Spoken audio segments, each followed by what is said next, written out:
estamos esta mañana. Ya pronto, ¿verdad? Estaremos en nuestras casas. Ya han de haber comprado el pavo, ya han de haber comprado todo, ya están marinando la comida, ya están preparando para pasar un tiempo en familia bien importante. Pero ese tiempo en familia, para los cristianos, no es solamente sentarnos allí a comer y platicar y hablar cosas padres y hablar de experiencias y sacar las fotografías. Es tiempo de tener un tiempo de devoción y juntos, como familia, ese 24, decir: vamos a orar juntos, vamos a agradecerle a Dios que envió a quién, a su amado Hijo Jesús, en rescate por cada uno de nosotros, y le alabamos por ello. ¿No les parece, hermanos? Vamos a darle un sentido diferente a lo que es nuestra Navidad como hijos de Dios. Ese es el objetivo. Así que, hermanos, vamos a pasar ahorita a estudiar la palabra, pero antes queremos pedirle a todos los chicos y a los adolescentes que se pongan de pie. Si hay adolescentes aquí, yo vi ya la recepción, ¿ya vieron? Se ha engalanado con los adolescentes. Pónganse de pie los adolescentes, o todavía están allá en la puerta. Pónganse de pie los chicos. Nada más hay un adolescente, ¿están afuera ya? Que se pasen. Y todos los niños también pónganse de pie, niños y adolescentes. Vamos a orar por ustedes, ¿sí? Para que pongan sus oídos atentos, ¿sí? Miren estos chicos de recepción, denle un aplauso a estos servidores. Pasen, allí están los chicos de recepción, ¿sí? ¿Quién dice que los adolescentes no se bañan y se peinan?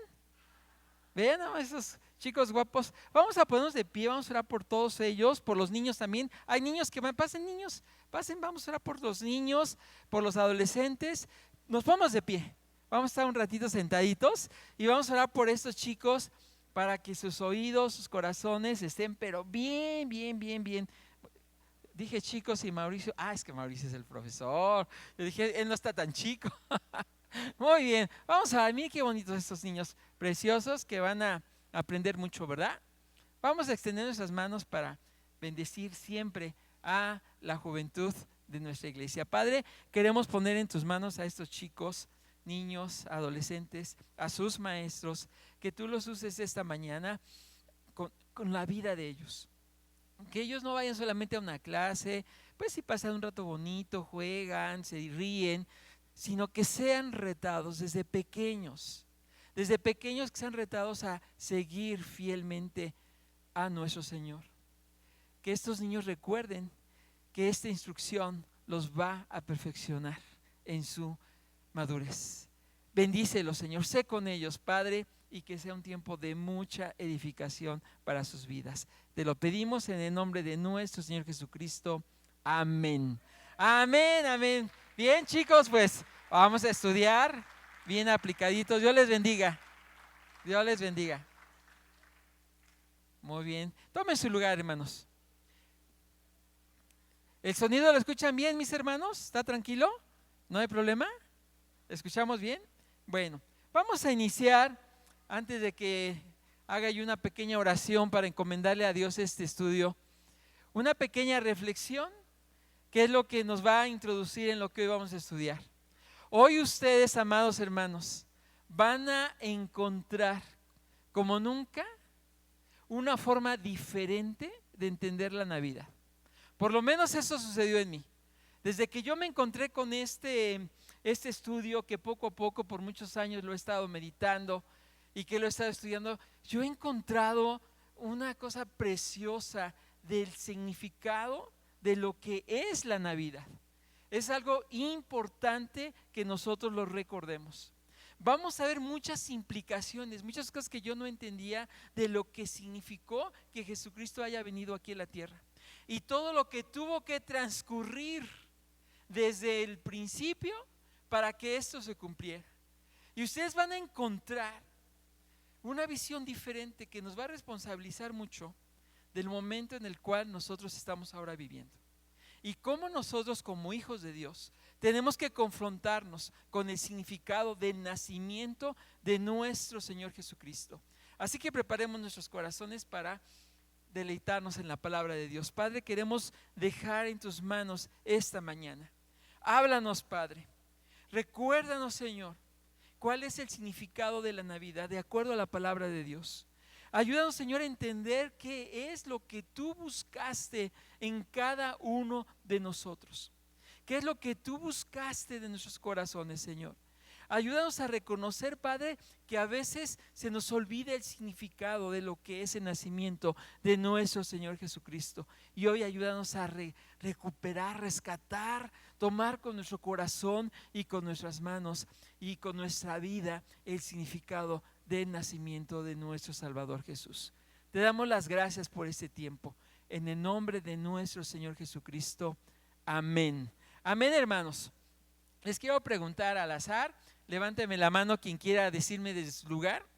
Si tú tuvieras la oportunidad de elegir qué capítulo o qué historia de la Biblia te gustaría que no existiera. Van a decir, ay, el hermano está haciendo una pregunta muy, ¿cómo? Si no tenemos que quitarle ni una tilde, yo le quiero quitar todo un episodio, ¿no?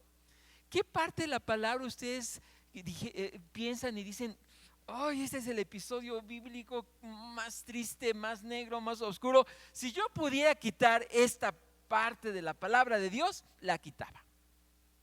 ¿Cuál? ¿Cuál quitarían? Después me condenan, hermanos.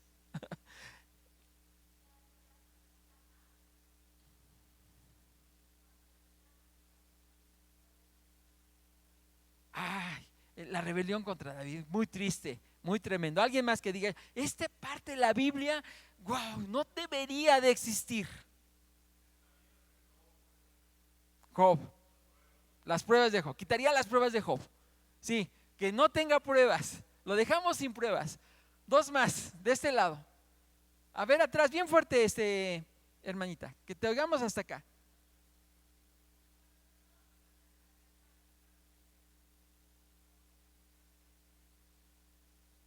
Ok, Génesis 6. Sí, Génesis 6, esta parte tremenda donde los hijos de Dios cohabitan con las hijas de los hombres y después como consecuencia, ¿qué viene? El diluvio, algo tremendo. Un último, yo quitaría, a ver, hermanita.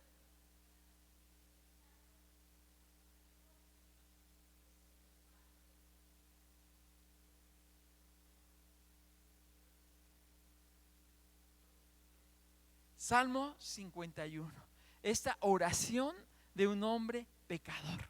Si no hubiera habido este pecado de David, no existiría el Salmo 51, ¿no creen ustedes? Sencillo, ¿no? Yo les voy a decir cuál yo quitaría. Y es lo que vamos a estudiar hoy. Obviamente no vayan a pensar que lo vamos a quitar, porque ahí está.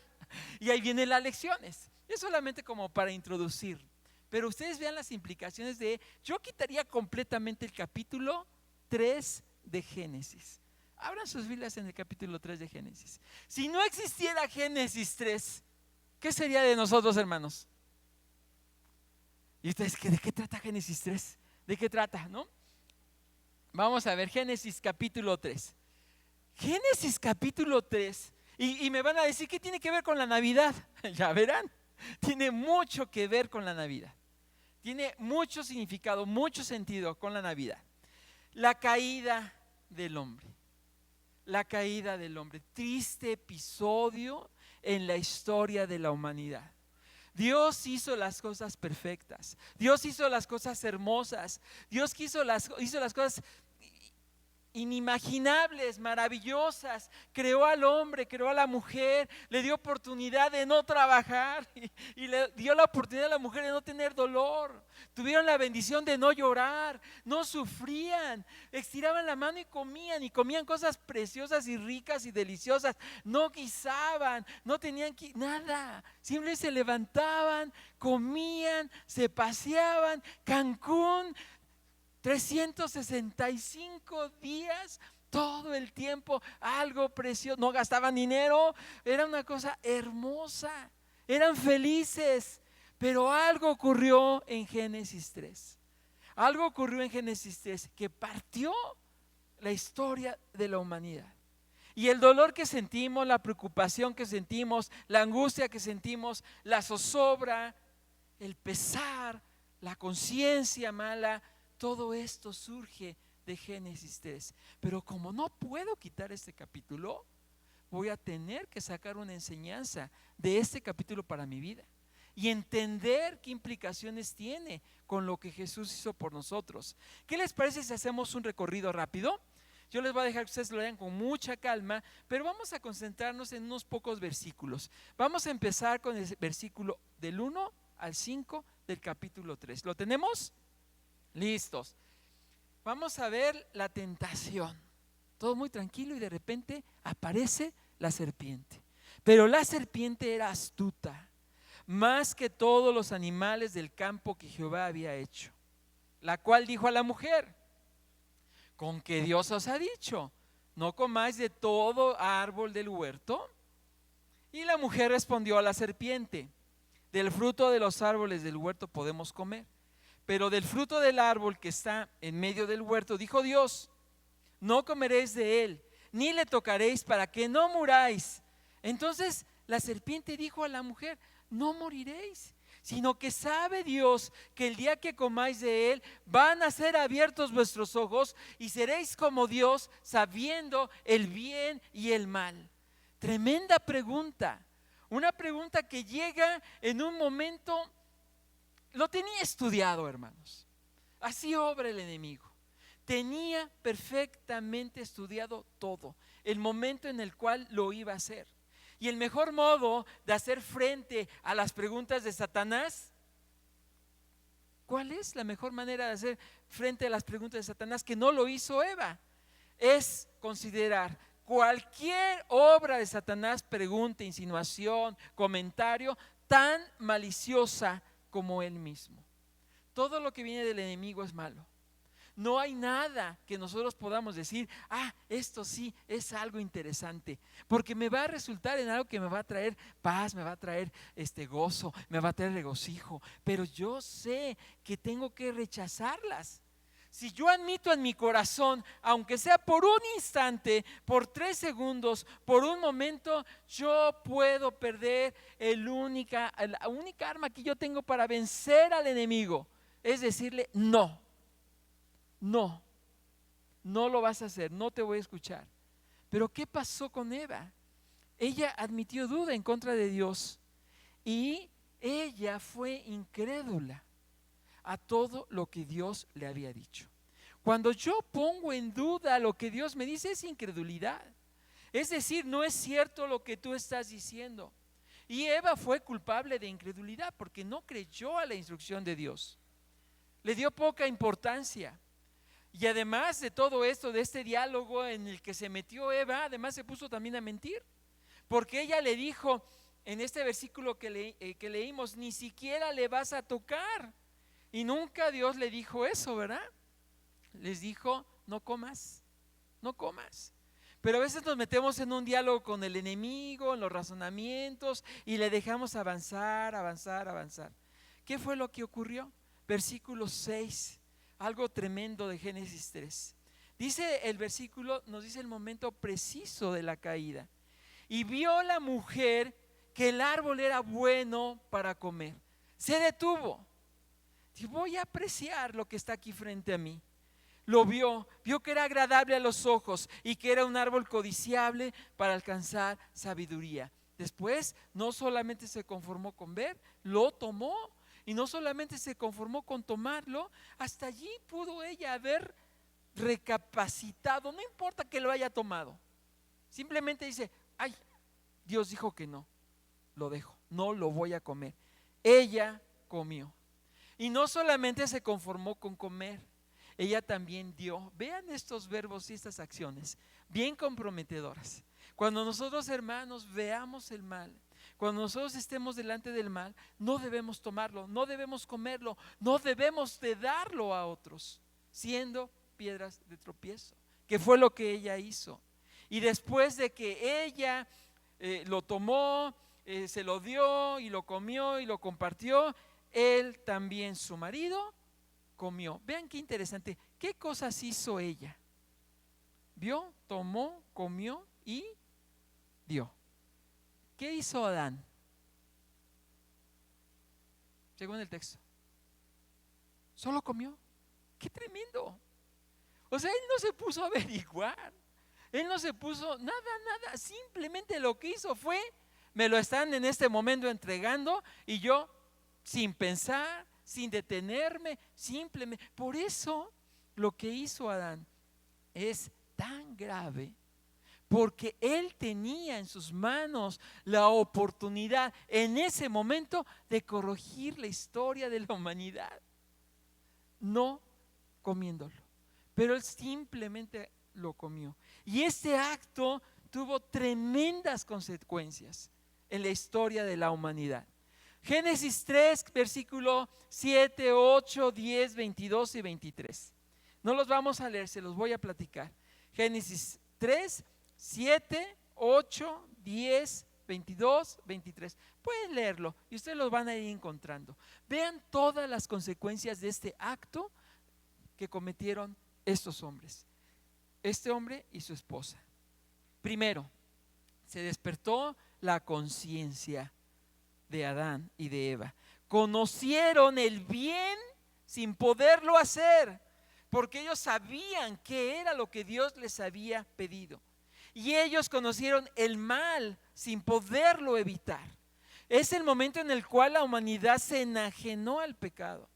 A lo que dice Pablo en Romanos 7, yo quiero hacer el bien, pero no puedo hacerlo. Porque hay algo en mí, está algo en mi cuerpo, está algo en mi carne que me lleva cautivo al pecado. Esto inició en ese momento. En ese momento ellos sufrieron un quebranto completamente emocional, espiritual, sexual, en todos los aspectos de toda su humanidad, por lo que ellos habían hecho. Ellos en este momento iniciaron las obras para tratar de salvarse. Aquí es donde inicia la religión de las obras. Muchos dicen que empieza en Caín, cuando Caín, con el fruto de su trabajo, lleva una ofrenda a Dios. Empieza aquí, cuando ellos dijeron, ¿qué vamos a hacer? Estamos desnudos, estamos así abiertos delante de Dios. ¿Qué hicieron ellos? Cosieron unas hojas, ¿recuerdan? De higuera y se taparon. Ellos creyeron que con lo que ellos estaban haciendo con sus propias manos, ellos iban a cubrir su pecado. Y ellos dijeron, con esto se tapa la maldad. Esto es obrar para salvarse. Y esto, desde ese momento, Dios les enseñó, no es así. Les quitó esas hojas, mató a un animal. El primer sacrificio que se registra en la Biblia fue algo que hizo Dios. Mató unos animalitos, cosió, les tapó con la piel y entonces ellos fueron cubiertos por la obra que Dios hizo en sus vidas desde ese momento. Consecuencias de lo que ellos hicieron, esconderse de Dios. Desde entonces, hermanos, nosotros decimos, no quiero que me veas, no quiero que me descubras. Y nos tapamos, nos cubrimos, buscamos la manera de tapar lo que hicimos, buscamos excusas, justificaciones, pero estamos desnudos delante de la presencia de Dios. Es algo que no podemos evitar, que no se va a poder evitar. Ellos empezaron a sentir miedo, ese terror de saberse separados de Dios. Ellos empezaron a huir. Desde ese momento empezó su peregrinaje, huir. Empezaron ellos a justificarse. Ellos empezaron a decir, es que, ese es muy clásico de nosotros, ¿verdad? Cuando nos llama la atención alguien, ay, es que mi hermana, es que mi esposo, es que la vecina, es que el pastor, es que la hermana, y empezamos a repartir culpas por todos lados. Allí empezó la separación de Dios, el trabajo, el dolor, la maldición de la tierra. Algo tremendo, ¿verdad? Con este hecho. Por eso yo le decía un poco en son como de broma, ¿no? ¿Qué capítulo yo quitaría? El capítulo de la caída es algo tremendo que está allí. Pero obviamente Dios no iba a quedarse solamente con ver que ellos desobedecieron. Y ya nos vamos acercando al texto que les quiero enfatizar. Empezó a haber un deslinde de responsabilidades. Hermanos, esto es bien interesante. Hay dos lugares en los que Dios y el hombre tenemos que encontrarnos cara a cara.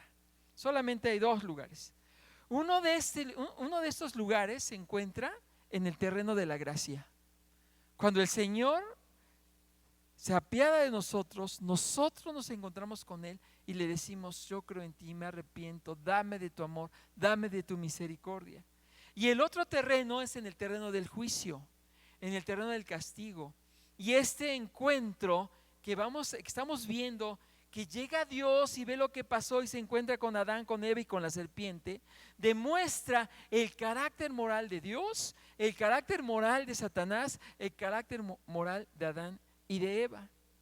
Y este pasaje es el inicio del encuentro de la creación de Dios con el juicio de Dios, por lo menos en la tierra, porque ya había habido un juicio previo cuando Satanás fue arrojado del cielo.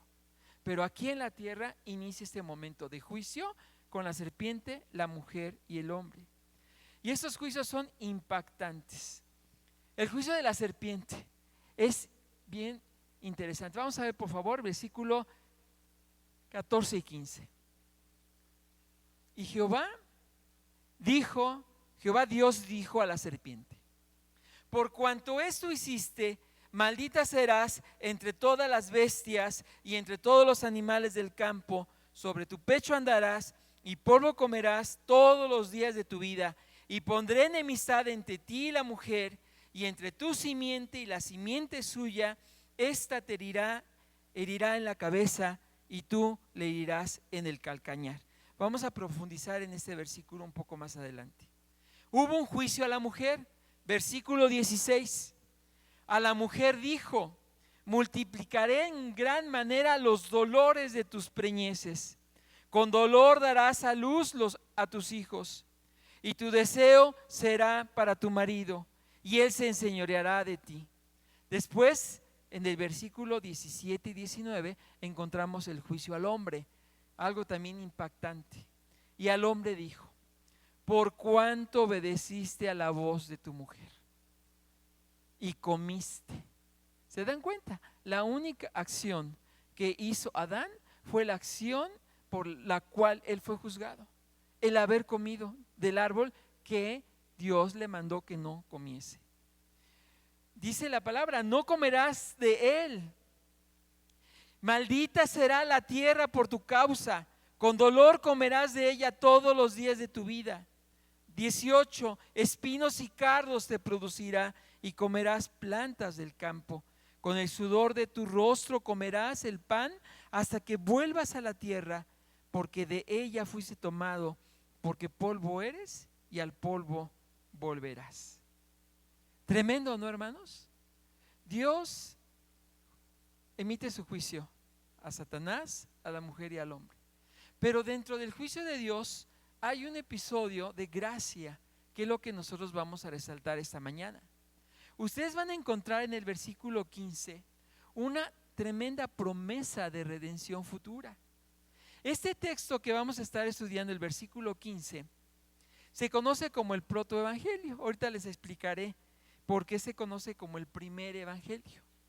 Si nosotros encontramos este versículo, tenemos que leerlo con mucha tranquilidad, porque en este versículo encontramos cómo Dios responde de una manera contundente a la solución del problema del pecado y de la desobediencia de Adán y de Eva. Y este versículo nos encontramos con la tremenda gracia de Dios. Vamos a verlo con calma. Vean ustedes este versículo: y pondré enemistad entre ti y la mujer, entre tu simiente y la simiente suya. Esta te herirá en la cabeza, y tú le herirás en el calcañar. El encuentro con la serpiente es central en esta porción de la palabra de Dios, porque Dios le pide cuentas a la serpiente. Primero le dice: por cuanto tú hiciste esto, vas a ser castigada. La serpiente, no el animal, sino Satanás, fue el origen de la ruina. Y dice el versículo que de la simiente de la mujer había de surgir la fuente de la redención. Si Satanás es la fuente de la ruina, la simiente de la mujer va a ser la fuente de la redención. Ojo, aquí nos están dando una promesa que tenía que cumplirse en algún momento de la historia. La serpiente entonces escucha ese castigo Y cuando Dios le está emitiendo el juicio a la serpiente, alguien estaba escuchando este diálogo. ¿Quién estaba escuchando lo que Dios le estaba diciendo a la serpiente? ¿Quién? Adán. Adán estaba allí. Él fue testigo de este diálogo. ¿Ustedes creen que Adán creyó en lo que Dios le estaba diciendo a la serpiente? ¿Qué le estaba diciendo? Que de la simiente de la mujer iba a surgir alguien que iba a herir a la serpiente. ¿Creen ustedes que creyó Adán esta promesa? La Biblia no lo dice con exactitud, pero en lo particular yo pienso que Adán sí creyó que alguien iba a venir a aplastar la cabeza de la serpiente, porque Dios lo estaba diciendo. La desobediencia de Adán no quitaba el que Adán no conociera de una manera muy correcta a Dios, porque Adán fue su creación. Y todo ese conocimiento que Adán tenía de Dios, de que era verdadero, de que era bueno, de que era justo, no se perdió en ese momento del pecado. Él sabía que Dios seguía siendo Dios y Adán sabía que Dios seguía cumpliendo sus promesas, pero su pecado obviamente le separó moralmente de Dios. Pero creo yo que él lo creyó. Si ustedes leen, a mí me llama la atención el versículo 20 de Génesis 3, en donde Adán le pone un nombre a su mujer. ¿Cómo le pone por nombre a su mujer? Eva. ¿Y qué significa Eva? ¿Madre de quiénes? De los vivientes, de los que viven. Fíjese, yo pienso que si Adán hubiera pensado, ya todo está perdido, pues tú te vas a llamar, ¿cómo será muerte en hebreo? ¿No? X nombre, ¿no? Tú te vas a llamar así, porque eres la madre de los moribundos, de los que vamos a morir. Creo, y esta es una percepción personal, que Adán vislumbró a lo lejos, que ese estribillo que empezó con él de y murió, y murió, y murió, ¿se acuerdan? Y murió, toda su generación, murieron, iba a acabarse con la obra de la simiente de la mujer que iba a destruir a Satanás. ¿Cuándo iba a ocurrir esto? ¿Cuándo iba a pasar esto? Obviamente no lo sabía Adán, pero él lo creyó. Es mi perspectiva. La Biblia no dice que Adán creyó la promesa, pero creo personalmente que lo creyó. Pero lo importante es esto: si iba a nacer alguien, había de propiciar un linaje para que de allí llegara al mundo esta persona. Y este personaje iba a nacer de Adán. Entonces, ¿qué iba a ocurrir en ese momento? Dios empezó a cumplir su promesa, cuidando la descendencia por la cual iba a venir ¿quién? La simiente. Y esa descendencia tenía que ser cuidada a costa de todo, porque de allí iba a surgir el Salvador. ¿Y dónde empezó esa descendencia? Abel fue asesinado. Vino Sem, vino Abraham, vino David, y llegó ¿quién? Llegó Jesús. En este versículo 3:15 es impactante lo que vemos, porque es el primer evangelio, la primer buena noticia en medio de tanto dolor, de todo esto que hizo Satanás. Se predice en este versículo pequeño la hostilidad perpetua entre Satanás y la mujer, que representa de alguna forma la raza humana, y entre la simiente de Satanás, sus agentes, los demonios, y la simiente de la mujer, que ahora nosotros entendemos que es el Mesías, que es nuestro Señor Jesucristo. La simiente de la mujer iba a herir la cabeza del diablo, y una herida mortal significa una derrota total. Y nosotros ahora entendemos que esta derrota de la simiente de la mujer se llevó a cabo en el Calvario, cuando el Redentor triunfó decisivamente sobre Satanás.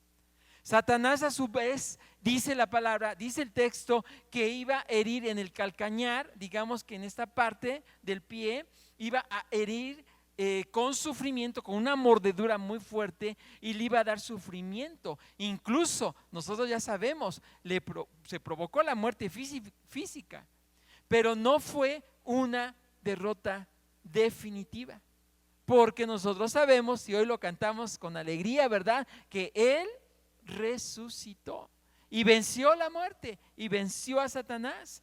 De modo que Cristo sufrió en la cruz y murió, pero resucitó de los muertos, victorioso sobre el pecado, sobre el infierno y sobre Satanás. Pero sucedió algo interesante, hermanos. Hubo muchos intentos de Satanás por destruir la línea mesiánica. Él sabía que iba a ser derrotados. ¿Ustedes creen que Satanás se iba a quedar con los brazos cruzados, esperando que alguien llegara a aplastarlo definitivamente? Satanás también creyó la promesa de Dios, porque Satanás conoce a Dios. Y como los demonios que creen y tiemblan, obviamente no es una frase salvífica, ¿no? Pero él sabía, Dios va a cumplir esta promesa. Dios va a aplastar de alguna forma, a través de la simiente de la mujer, va a destruir. Pues yo no me voy a quedar con los brazos cruzados. Satanás, que no sabía cómo iban a ocurrir las cosas, porque recordemos, Satanás no es omnisciente, él no sabe todas las cosas. Él sospecha, entiende, intuye, conoce las escrituras, pero no sabe precisión todas las cosas. Entonces, ¿qué fue lo que hizo Satanás? Bueno, yo no sé qué va a pasar, pero me voy a empeñar en ensuciar, destruir, impedir la línea continua de la descendencia de los humanos, para que no llegue al mundo el Salvador. Y con la complicidad del pecado del hombre, hizo muchas cosas por impedir que llegara nuestro Señor Jesucristo a nacer en un pesebre.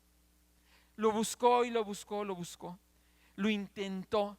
Quiero compartirles en esta pequeña, no se alcanza a ver muy bien, porque es un material que es muy complicado, pero si a alguno les interesa, es un panorama bíblico, son muy útiles, nos ayudan a entender. Pero esto es bien interesante. Vean, ahí se ve muy bien el color rojo. Nosotros vemos que Adán y Eva pecaron. ¿Ven la parte negra de en medio? En el momento en que pecaron, se separaron de Dios. Ellos fueron separados de Dios y ellos fueron juzgados. Y conocemos la historia porque la hemos estado repasando. Pero ven una línea roja. En esta línea roja nosotros encontramos la promesa de Dios de Génesis 3:15, que es el protoevangelio, el primer evangelio, la primer promesa de redención. Y la encontramos que allí surge la promesa de que alguien iba a venir a aplastar la cabeza de la serpiente. Si ven la siguiente imagen, por favor, también vamos a encontrar que esta línea continúa. Ahorita nuestros técnicos, nuestro actuario Pepe, muy bien, gracias Pepe, ¿sí? Hasta Zoom le está poniendo, muy bien, gracias Pepe. Miren, obviamente tenía que seguir la descendencia, pero Satanás empezó a hacer cosas para impedir que naciera ese personaje. Y lo primero que ocurrió fue ¿con quién? Con Abel. Porque Abel tendría que haber sido quien que a través de él siguiera esa descendencia. Pero él, que es especialista en maestro, en matar, engañar, destruir, metió esto en el corazón de Caín, y Caín mató a su hermano Abel. ¿Y qué pudo haber dicho en ese momento Satanás? Lo logré, no va a haber descendencia, porque no puede nacer la descendencia de un asesino, pero Dios siempre cumple sus planes y siguió la línea mesiánica a través de Set. Y seguimos a Enos, a Cainán, a Mahalaleel, a Jared, a Enoc, que fue llevado al cielo, Matusalem, Lamec, Noé.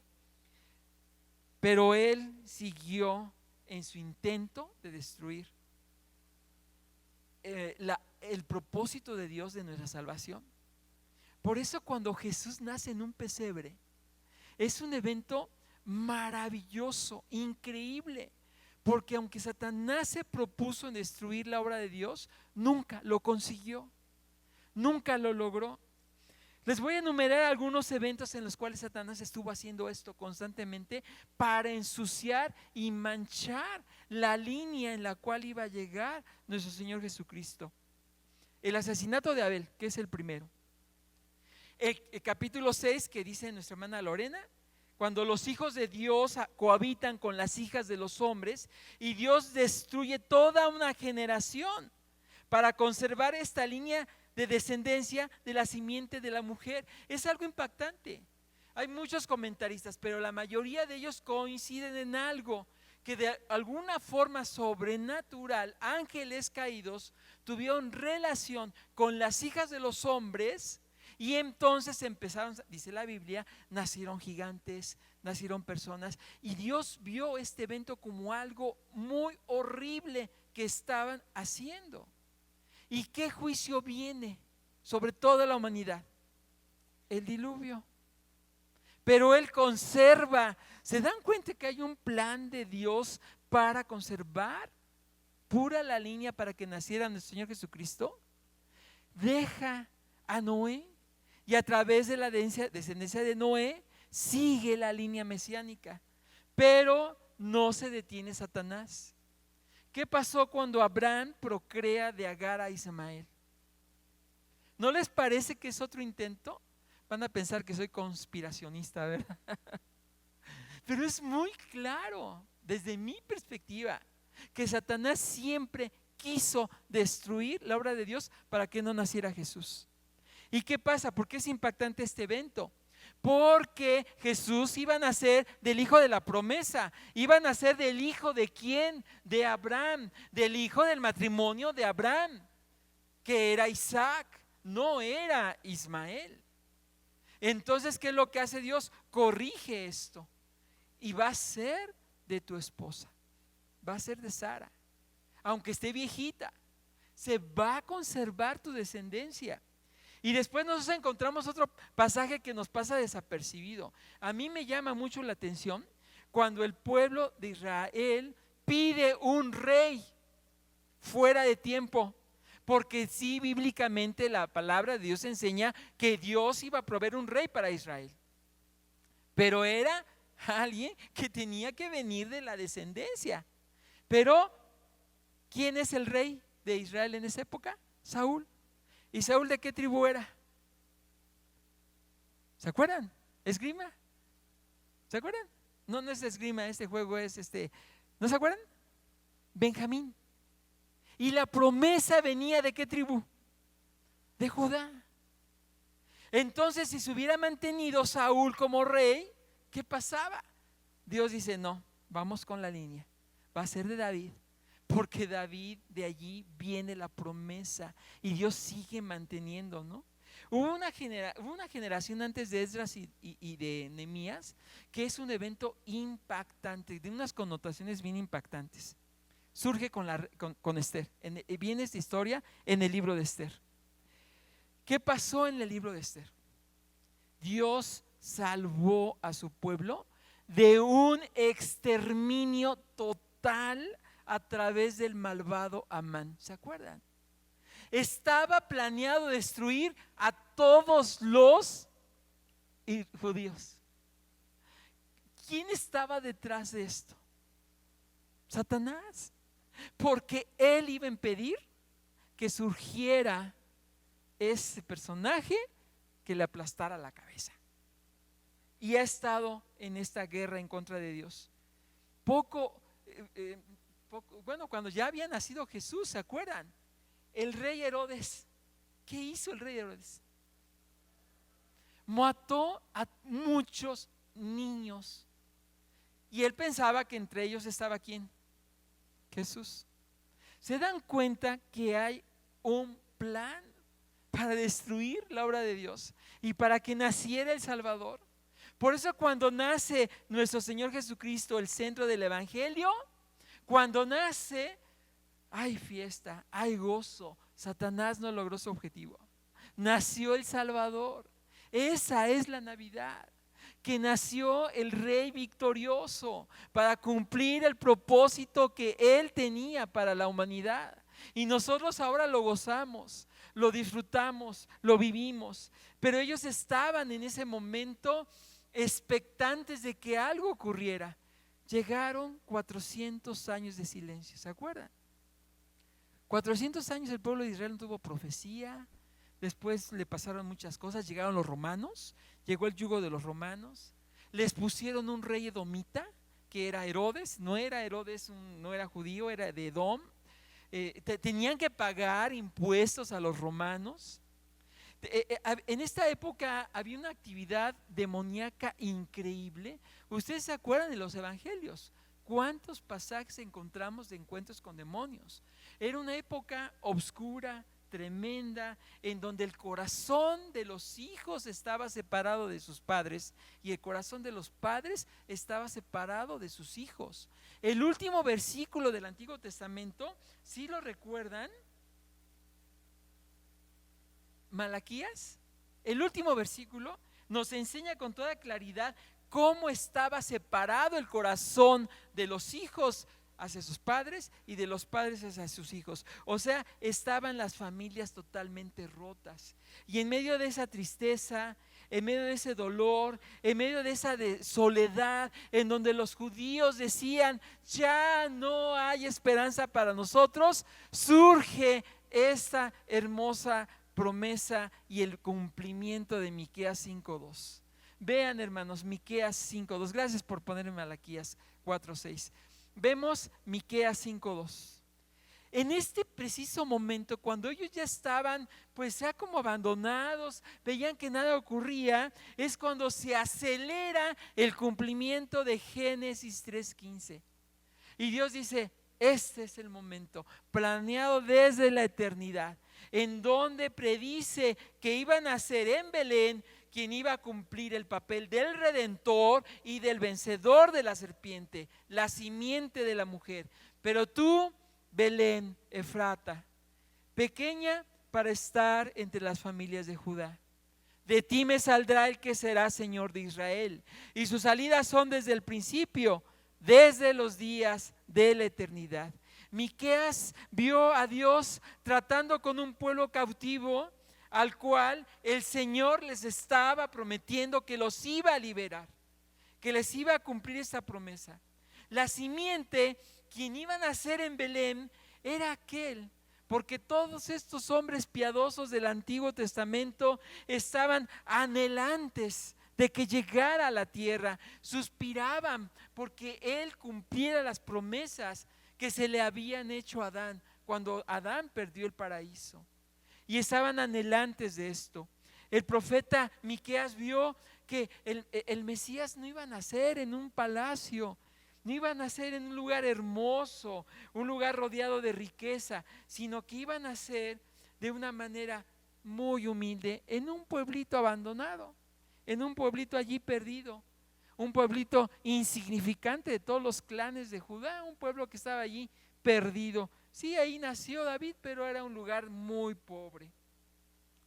Satanás, en sus limitaciones, pues él no es omnisciente, no entendía dónde, cómo, cuándo iban a suceder las cosas.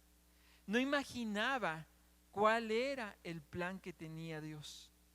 Y esta profecía de Miqueas tuvo un cumplimiento literal cuando nuestro Señor Jesucristo nace. Los líderes judíos de los días de Herodes tenían bien claro que iba a ser en Belén, pero no entendían cómo y cuándo. Hoy cantamos y nos enseñaron unos textos preciosos, ¿verdad? Isaías 7:14. Por tanto el Señor mismo os dará señal. He aquí que la Virgen concebirá y dará a luz un hijo y llamará su nombre Emmanuel. Isaías 9, del 6 al 7. Porque un niño nos es nacido, hijo nos es dado, y el principado sobre su hombro, y se llamará su nombre admirable, consejero, Dios fuerte, Padre eterno, príncipe de paz. Lo dilatado de su imperio y la paz no tendrán límite sobre el trono de David y sobre su reino, disponiéndolo y confirmándolo en juicio y en justicia desde ahora y para siempre. El celo de Jehová de los ejércitos hará esto. Vean Lucas capítulo 2 para ir concluyendo, porque Lucas capítulo 2 le da cumplimiento a todo lo que les he estado compartiendo. Si alcanzan a obtener una perspectiva un poco diferente de lo que fue el nacimiento de nuestro Señor Jesucristo, cómo había un plan y había también un plan en contra de que Él llegara a la tierra, porque había una promesa que tenía que cumplirse. Y en este pasaje de Lucas capítulo 2, del versículo 1 al versículo 7, vamos a ir viendo poco a poco los versículos. Dice el versículo 1: aconteció en aquellos días que se promulgó un edicto de parte de Augusto César, que todo el mundo fuese empadronado. José subió a la ciudad de David, Belén, porque tenía que ser el empadronado. Dice la palabra que subió con su mujer, versículo 2. Este primer censo se hizo siendo Cirenio gobernador de Siria. Fíjese que hay una cosa interesante. Estudié un poquito, pero no hay en las leyes judías algo que exigiera que María acompañara a José. María podía quedarse. Ella no tenía por qué haber ido a este lugar, porque al que tenían que censar era al varón descendiente de la línea de David en Belén, que era José. Legalmente era José. Ella podía quedarse, pero sin embargo ella lo acompañó. ¿Por qué lo acompañó? Obviamente pues porque ella pues amaba a José, ¿verdad? ¿Cómo lo iba a dejar solo? Porque ella tenía mucho cariño por Belén, en un lugar que amaban. Porque ella obviamente deseaba que José estuviera con ella pues cuando diera a luz, ¿no? Que la acompañara. Pero sobre todo, ¿saben por qué? Por la dirección del Espíritu Santo. Porque tenía que cumplirse la promesa de nuestro Dios. Estando allí, versículo 3, por favor, e iban todos para ser empadronados, cada uno a su ciudad. Versículo 4. Y José subió de Galilea a la ciudad de Nazaret, a Judea, a la ciudad de David, que se llama Belén, por cuanto era la casa y familia de David. Versículo 5. Para ser empadronados con María su mujer, desposada con él, la cual estaba encinta. Y vean este hermoso versículo, versículo 6. Y aconteció que estando ellos allí, se cumplieron los días de su alumbramiento. Dio a luz a su hijo primogénito y lo acostó en un pesebre, porque no había lugar en ellos en el mesón. Este pesebre, que probablemente estaba en una cueva, en una gruta, estaba en ese lugar para el ganado, para los animales, porque en este mesón, en esta posada, estaba lleno. Además pues había mucho ruido y no había intimidad, no había privacidad, y hasta fue muchísimo mejor el pesebre, aunque nos parezca algo indigno para el Hijo de Dios. Pero sin embargo estuvo en ese lugar, y nosotros creemos en el infinito amor de Dios y en la sabiduría de Dios, que planeó todas las cosas para que fueran de esa manera. Este, hermanos, es el hecho central de la historia y de toda la historia de la humanidad. Esto es lo que es la Navidad, que Jesús nació. No son las felices fiestas que ahora pretenden que celebremos. Ya nos han dicho y hemos visto, ¿no? Ya le quieren quitar Merry Christmas, ¿no? Para que solamente estemos celebrando fiestas sin sentido. La Navidad es celebrar. No puede perder, ni debería de perder, ni puede perder la Navidad su sentido si Cristo no está como el centro. Aunque digan es que eso es occidental, no, es algo universal. Jesús es el centro. Y aunque las circunstancias de su nacimiento hayan sido viles, Cristo nació en una posada, vino al mundo a estar aquí por un tiempo y enseñarnos el camino al Padre, con todas estas implicaciones sublimes. Cuando vemos al Hijo de Dios que es hecho hombre, que yace en un pesebre, entendemos que el plan de Dios prometido desde Adán se cumple para nuestro beneficio. Todo esto, amén, amén, todo esto nos hace ver el nacimiento de Jesús con una mirada diferente. Gracias, Dios, porque a pesar de los planes del enemigo, de destrozar, de destruir, de interrumpir, tú viniste al mundo. Tú estás con nosotros y nosotros podemos observar todos los beneficios para nuestra vida de lo que implica que Él haya nacido, que se haya hecho carne, que haya habitado entre los hombres, que haya alcanzado su plenitud y que se haya entregado por ti y por mí en una cruz para cumplir el mensaje central del Evangelio, el nacimiento de nuestro Señor Jesucristo. Amén. Para mí eso es Navidad. Para mí esto es Navidad. Eso significa Jesús está con nosotros y llegó desde que nació en un pesebre. ¿No nos da gozo esto, hermanos? Ese es el significado de la Navidad. Les quiero compartir un canto. No lo voy a cantar, no se emocionen, porque entonces se van corriendo. Fíjense que cuando conocí a Cristo como mi Salvador en el 1986, 22 de marzo del 86, a las 12 del día, lo recuerdo muy bien, llegué a una iglesia y todo, y encontré mi primer Navidad cristiana, ¿no? Y este canto fue el primer canto de Navidad cristiano que yo escuché. Y cuando estaba preparando este estudio, venía a mi mente el cantito. Es un canto infantil, pero es bien simple, bien sencillo, y queremos que lo cantemos todos juntos. Lo vamos a poner 2 veces, no sé, para que todos lo cantemos. Está muy, muy simple. Pero fíjense, de una manera tan clara y tan precisa, nos enseña qué es la Navidad.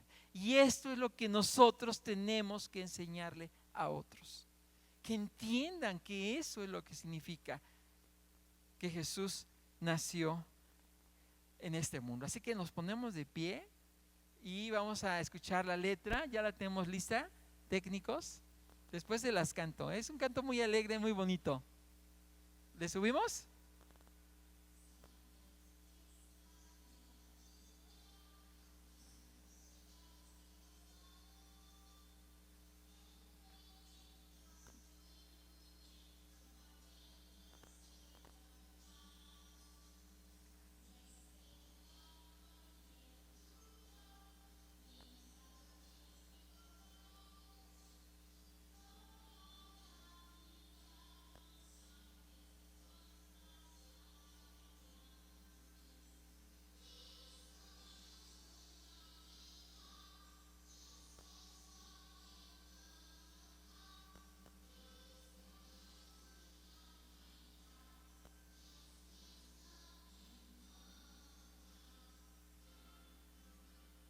¿Lo entonamos? ¿Sabes qué es la Navidad? No son los regalos que nos dan, envueltitos muy, muy bien en papel de celofán. No es el árbol ni el turrón, ni los adornitos que pondrás. No, la Navidad no son esas cosas nada más. Cristo vino al mundo en Navidad y esto es lo que importa. Cristo vino al mundo en Navidad y esto es lo que importa. Cristo vino al mundo en Navidad y esto es lo que importa. Cristo vino al mundo en Navidad y esto es lo que importa. Y esto es lo que importa. Padre, gracias, gracias, Padre. porque ahora podemos entender y saber que Jesucristo es la única razón de la Navidad. Gracias, Padre, porque tú tuviste esa misericordia de nosotros. Qué tremenda situación de Adán, de Eva, de toda su generación. Estar en contacto con la muerte cuando esa no era tu intención, no era tu propósito, no era tu plan. Tú tenías un plan de vida para nosotros, que nosotros interrumpimos. Pero gracias por tu Hijo Jesús, que se pudo recuperar el sentido de la Navidad, que podemos entender el sentido, Señor, de nuestra vida, porque Jesucristo vino al mundo. Gracias, Padre, por tu amor. Gracias, Padre, por tu misericordia, Señor. Que seamos los que estamos en este lugar conscientes de la dicha, la bendición, el privilegio de sabernos hijos tuyos a través de la obra de nuestro Señor Jesús, que nació en un pesebre, pero que no se quedó como un bebé, sino que creció, hizo tu obra, nos redimió, nos rescató, entregó su vida en rescate por todos nosotros. Gracias, Padre. Gracias por tu amor, por tu misericordia, Señor. Glorifícate en nosotros en cada día de nuestra vida y que sepamos, Señor, que Jesús está con nosotros y entonces, pues todos los días es Navidad, porque está en nuestro corazón. Gracias en el nombre de Jesús.